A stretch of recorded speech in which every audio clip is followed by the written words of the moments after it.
तो हम लोग अकाउंट को 3 भाग में बांट लिए थे। पहला था हम लोग का पर्सनल अकाउंट, दूसरा रियल अकाउंट और लास्ट था नॉमिनल अकाउंट। पर्सनल अकाउंट जो पर्सनल से इसमें 3 कैटेगरी में इसको भी बांटे थे, है ना। नाम जानते हैं मतलब पर्सनल अकाउंट जानते हैं। पर्सनल अकाउंट को 3 भाग में बांटे थे, ध्यान दीजिए सभी को, खोल लीजिए कॉपी निकाल लीजिए।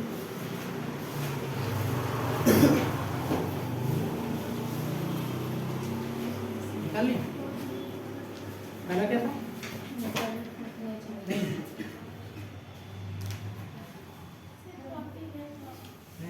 आप भी छूट जाते सर, ऐसा थोड़ी होता है। पढ़ने आएंगे और कॉपी लेके नहीं आएंगे तो कैसे हो? दोबारा ऐसा नहीं कीजिएगा ना। डबल कॉपी होगा या फिर आके बैठ जाइए, सिंगल कहीं पर एडजस्ट कीजिए, है ना। आ जाइए, नहीं आ जाइए, देखिए थोड़ा सा इसको बचाइएगा बस।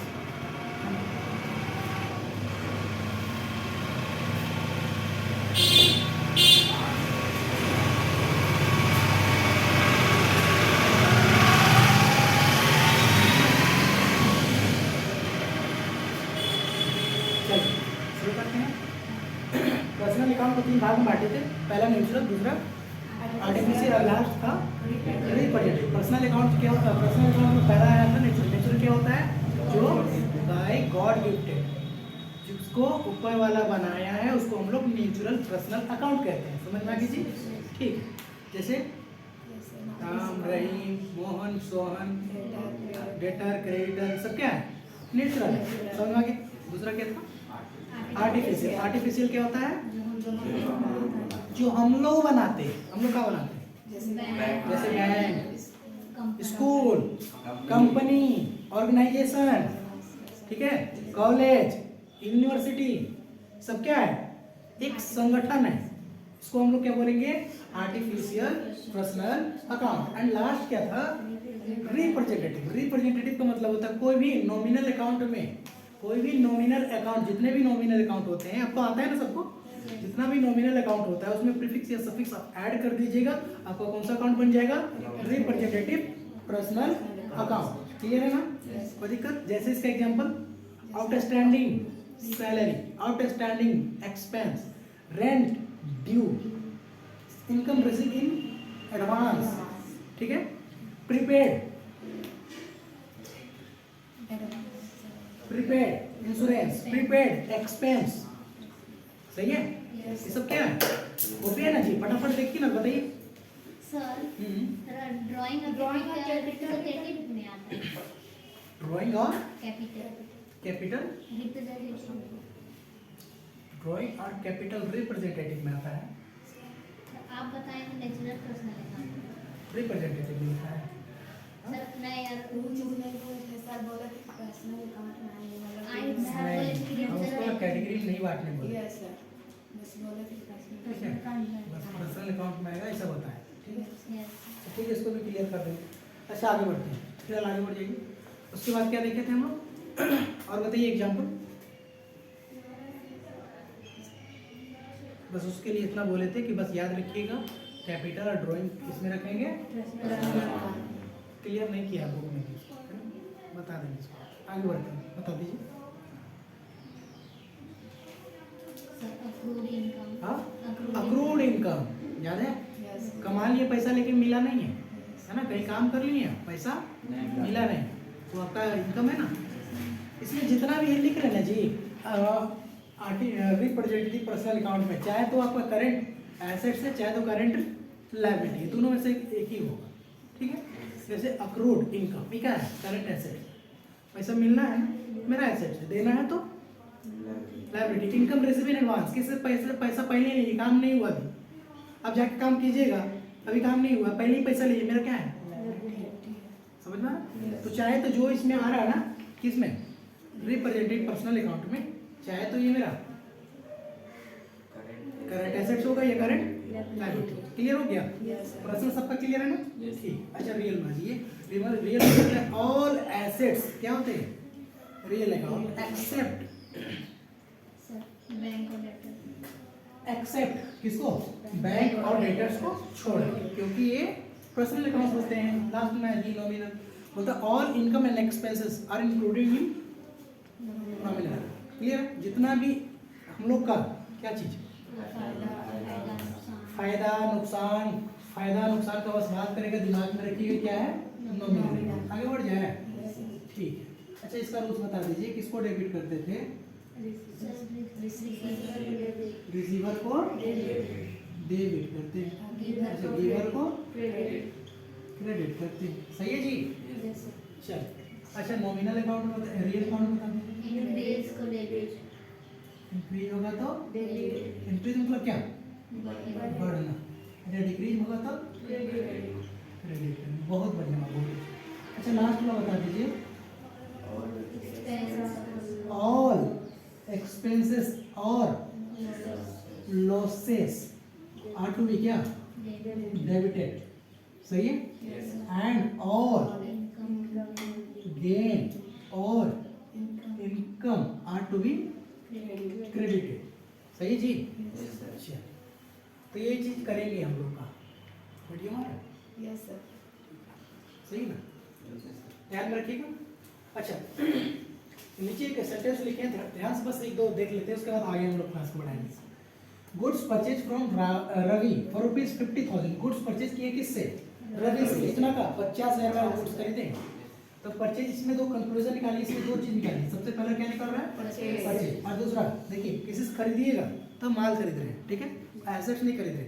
एसेट्स खरीदते हैं तो एसेट्स को डेबिट करते हैं, समझ में आ रहा है। उसको एक टॉपिक लेके हम आगे बढ़ाएंगे, इसको फिलहाल ध्यान से यहाँ पर क्लियर कीजिए। क्या बोलता है, goods purchase from Ravi for ₹50,000। क्या क्वेश्चन क्लियर कर रहा है कि कैश में कर रहा है, चेक में कर रहा है, या किस में कर रहा है, नहीं। तो हम लोग एजम्पशन है ना, आप लोग एक एजम्पशन पढ़िएगा, उसमें हम बताएंगे आप लोग को कि अगर क्वेश्चन साइलेंट रहता है, कुछ ना बोले, तो हम लोग क्या एजम्पशन लेते हैं कि हम लोग कैसा करते हैं, उधारी में, क्रेडिट परचेज, क्रेडिट ट्रांजेक्शन। हाँ यार, क्या क्वेश्चन कहीं भी बोला कि कैश में या चेक में या किसी में भी ट्रांजेक्शन की, नहीं बोला, इसका मतलब क्या है, उधारी समझना है हम लोग, समझ में आ रहा है। ठीक, तो सबसे पहले हम लोग क्या समझे, परचेज। परचेज क्या होता है हम लोग का, नॉमिनल अकाउंट, खर्चा ना है जी, होता है जितना भी खर्चा सब इसी में आएगा, जितना भी फायदा है सब इसी में, यही बोलता है, ठीक है, कोई दिक्कत नहीं। अच्छा वहाँ आएगा, ठीक है कोई बात नहीं, आएगा तो परचेज खर्चा है, खर्चा क्या करवाता है, बोलता है ऑल एक्सपेंसेस और losses are to be debited.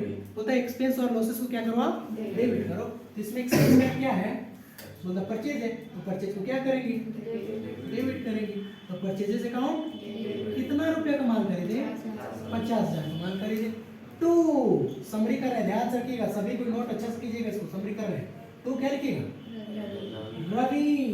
समझ में आ रहा है कि नहीं, कोई दिक्कत है कि नहीं, तो नहीं। तो रवि, और अमाउंट कितना लिखिएगा, 50,000, सही है जी, कोई दिक्कत है नहीं ना है। अगर क्वेश्चन साइलेंट रहेगा तो ये बोलिए, अगर क्वेश्चन साइलेंट, पहला केस क्वेश्चन साइलेंट रहेगा तब। केस नंबर 2, अगर बोले क्वेश्चन क्रेडिट तो सेम कंडीशन, सेम केस, ठीक है। समझ में आ रहा, नहीं आ रहा, आ रहा है। क्रेडिट बोलेगा तो भी यही काम करेंगे। एंड लास्ट कैश बोलेगा, केस नंबर 3, कैश बोलेगा तो यहाँ पर क्या लिख देंगे, कुछ नहीं चेंज होगा, बस यहाँ पर क्या लिख देना है आपको, कैश। अगर आप चेक में ट्रांजैक्शन कर रहे हैं तो यहाँ पर क्या लिखिएगा, बैंक। समझ में आ रहा है कि नहीं, कोई दिक्कत है, यही तीनों में से कोई एक केस होगा, ध्यान में रखिए आप।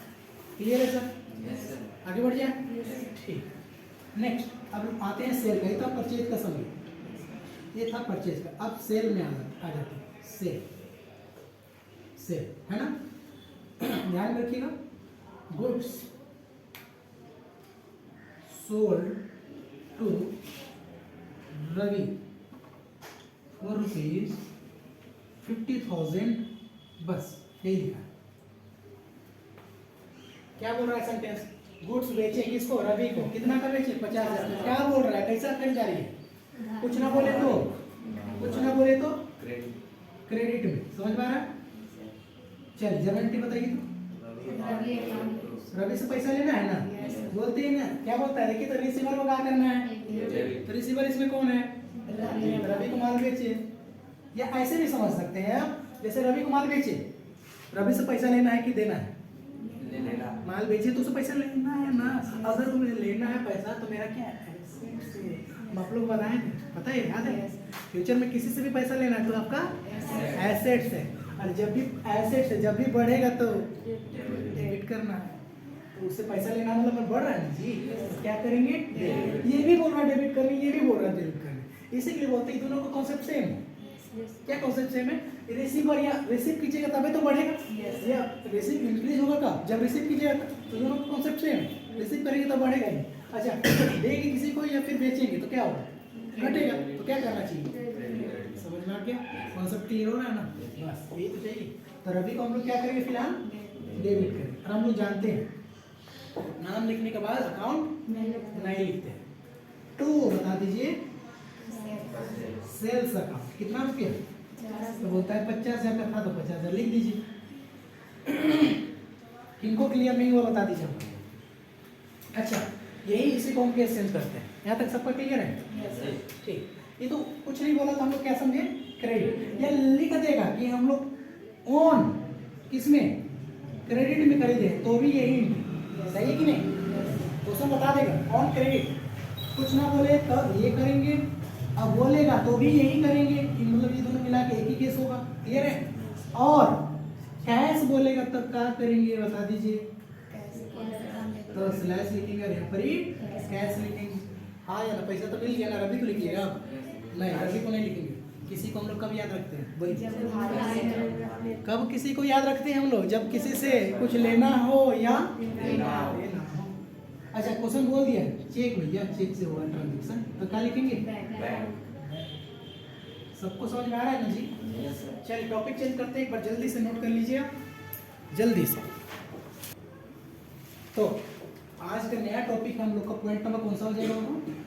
3 ना? आज का हम लोग हो जाएगा सेल। सेल किसके साथ कोरिलेट करेंगे हम लोग? बिल्स रिसीवेबल के साथ। सही है? अच्छा, और दोनों साथ में लेके चल रहे हैं ना, बार बार कितना पॉइंट में सेल किससे करना है? बिल्स रिसीवेबल के साथ। अच्छा, परचेजेस को किससे करना है? बिल्स पेबल के साथ। ये तो जानते ही होंगे आप। हाँ या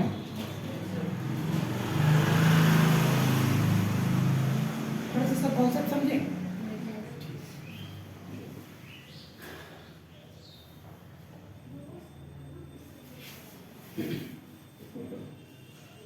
मिस्टर ए है,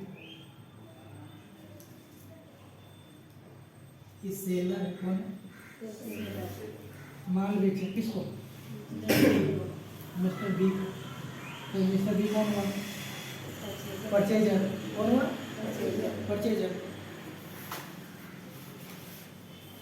सही है ना? ये बेचने वाला है तो खरीदने वाला होगा। किसको बेचिएगा? कोई तो खरीदने वाला होगा, उसी को ना बेचिएगा। क्लियर? जबरदस्ती ले पकड़ ही लीजिए, ऐसा नहीं करना है। मान के चलिए ये बेचा है माल 20,000 का, सही है? तब तो 20,000 का खरीदा भी तो होगा। ठीक है, कोई दिक्कत। इसको सेंटेंस में लिख देते ताकि ज्यादा समझ।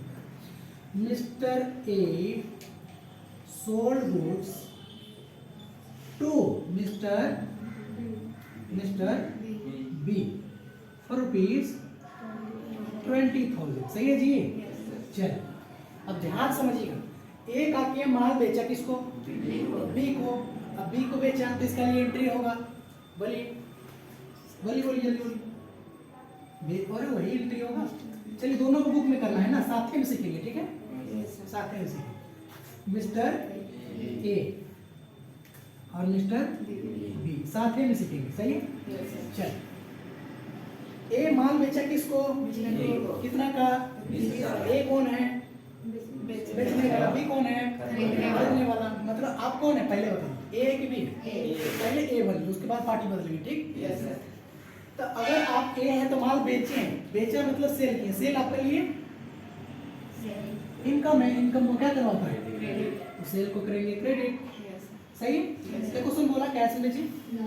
हम चेक में कुछ। हाँ बोला, बताइए बताइए। बोला कितना का बेचे? 20 लाख। कुछ बोला है क्वेश्चन? नहीं बोलता तो हम लोग जानते हैं, अपना आंसर लिख चलते हैं। किसमें बेचे? तो क्या लिखेंगे यहाँ पर? मिस्टर बी मेरा लिए क्या है? करेक्ट है? डेटर। सही है? बेटर है, समझ में आ गया? कोई दिक्कत है कि नहीं? अच्छा बी बन जाइए, अब बी बन गए हम, Yes, sir. बी बन गए। अब बी का किया है Purchase. किससे? खरीदा है तो खरीदना इसके लिए खर्चा है, खर्चा को नॉमिनल अकाउंट का करवाता है, डेबिट। तो डेबिट कर दीजिए, यानी परचेज को क्या करेंगे? Debit. सही है ना? Yes, sir. तो क्या लिखेंगे? Mister A. ए, सही है? 20,000 20,000। सबको समझ में आ रहा है ना? नहीं आएगा तो बोलिएगा। अब हम कहानी समझिए, इसको हम लोग पकड़ के चल रहे हैं, बिल्स रिसीवर और बिल्स पेबल। अब एक क्या करता है ना कि मिस्टर बी तुम्हारा में भरोसा नहीं है, पता नहीं भाग गया तो हम क्या करेंगे, मेरा बाल बच्चा कहाँ जाएगा, कहीं तो कुछ कारण मेरा बाल बच्चे परिवार सड़क रोड में ना आ जाए, हमको भरोसा नहीं है। हम क्या करते हैं, ये अपना डेस्कटॉप से क्या किया, ये अपना टेबल से एक कागज का टुकड़ा निकाला और उस कागज में लिखा कौन? ए लिखा, कंपनी का नाम लिखा होगा सबसे पहले, Yes, sir. है ना? कंपनी का नाम जैसे कि XYZ लिमिटेड या कुछ भी, है ना? जो नाम होगा वो लिख देगा। उसके बाद लिखा होगा इसमें मिस्टर बी से इतना पैसा लेना है, मुझे या मेरे द्वारा आदेशित व्यक्ति को ओ इस तिथि पर देय होगा। समझ में आ रहा? Yes. ये लिख के दे दिया किसको? बी निकाला, पेन प्लस खोड़ के दे दिया, मतलब साइन करके दे दिया किसको? तो समझ में आ गया? ठीक। तो इसी को हम लोग क्या बोलते हैं? बिल बोलते हैं। क्या बोलते हैं? बिल। बिल समझते हैं? बिजली का बिल नहीं, सही है ना? बिजली का बिल नहीं, बिल। अच्छा बिल, बिल तो बोलते हैं, समझ में आ गया? एक आग बोलेगा उसको बिल रिसीवेबल। अच्छा बी का बोलेगा इसी को? Receivable. समझ में आ रहा? Yes. हाँ। अब ए लिखा, ये एक्सेप्ट किया, इसके बदले में हम लोग को और एक एंट्री करना पड़ेगा पास। समझ में आ रहा? क्लियर है ना? तो बिल लिखने का एंट्री कर लीजिए। अच्छा अब बी से पैसा लेना था, पैसा लेना है नहीं, अब उसे क्या मिल रहा है? हम लोग बिल मिल रहा है। क्या मिल रहा है? बिल मिल रहा है। बिल क्या करेंगे? बिल मेरे लिए एसेट ना है जी, ये बिल जो है मेरे लिए टाइम तक जिस डेट को लिखा है, मान के चलिए यहाँ पर डेट लिखा है 1/4/2023, तो 1 अप्रैल 2023 तक मेरा एसेट्स है, ठीक है? वो पैसा के जैसा काम करे, उसको हम बैंक को जाए ला के लिख देंगे ना। जैसे मान के चलिए एग्जांपल लेते, कितना का बिल था? 20,000, तो हमको 20,000 कम से कम तो 18,000 पक्का मिलेगा, और ज़्यादा से ज़्यादा 20 मिलेगा, ठीक है? उसको लेकर अगर जाकर हम बैंक को देते कोई भी डेट को इस तारीख से पहले, तो हमको बैंक पक्का देगा, कुछ परसेंट उसका पैसा काटेगा। कोई भी काम करता फायदे के लिए ना, क्या बैंक ऐसे ही कर देगा? हैं? सच है ना, करेगा। समझ में आ गया ना? ऐसे ही कोई काम नहीं करता है, ठीक है? तो उसको भी पैसा चाहिए तो कुछ परसेंट काट लेता है, और काट के जो पेमेंट करेगा वो लिए उसको बोलते हैं हम लोग क्या? डिस्काउंटेड। तो उसको हम लोग आगे पढ़ेंगे, क्लियर है? तो फिलहाल वहाँ तक नहीं जाना है, यानी हम मेरा समझाने के पीछे कॉन्सेप्ट यही था कि वहाँ पर क्या है, एक एसेट्स है। क्या है? एसेट्स। और एसेट जब भी बढ़ता है तो क्या करते हैं? डेबिट। हो गया डेबिट। टू बेकार में उसको डेबिट कर करके तो पैसा दो कर हटाइए, मिस्टर बी अकाउंट में 20, सही है? तो यही एंट्री करेंगे बिल रेज करने का, बिल लिखने का, सही है ना सबको? कोई दिक्कत है? अच्छा यही कॉपी पेस्ट क्या करेगा? बी का बोलेगा, सबसे पहले बोल रहा था ए लायबिलिटी बोल के इसको दिखा रहा था, लायबिलिटी बोल के किसको? ए को पैसा देना है क्या? पैसा देना है नहीं, ये बिल रेज हुआ उसको कीजिए, सही है ना? तो सबसे पहले क्या करें? सबसे पहले इसमें क्या था? बी डेबिट था, इसको खत्म करने के लिए क्या किया? क्रेडिट किया। इसमें ए का है क्रेडिट, तो इसको खत्म करने के लिए क्या करना चाहिए? क्या करना चाहिए? डेबिट करना है, कर दीजिए डेबिट। किसको? मिस्टर ए को तो डेबिट कर दीजिए। अब क्रेडिट किसको करें? Bills payable. समझ में आ रहा है? ये तो खैर अपने आप समझ में आया, बिल्स पेबल को क्रेडिट करना चाहिए, लेकिन इसके पीछे रीजन है क्यों क्रेडिट करना। तो एक मॉडर्न अप्रोच हम लोग पढ़ेंगे, उसमें बताता है मॉडर्न अप्रोच कि कोई भी लायबिलिटी अगर इंक्रीज हो रहा है तो उसको क्या करना चाहिए? क्रेडिट करना चाहिए। क्या करना चाहिए? क्रेडिट करना चाहिए। एसेट बढ़ता है तो डेबिट, और लायबिलिटी बढ़ता है तो क्रेडिट। एसेट बढ़ता है तो डेबिट, और लायबिलिटी बढ़ता है तो क्रेडिट। समझ में आया ना? चलिए क्या रुपया 20,000। समझ में आ गया? कोई दिक्कत नहीं लिखो जल्दी नोट कीजिए।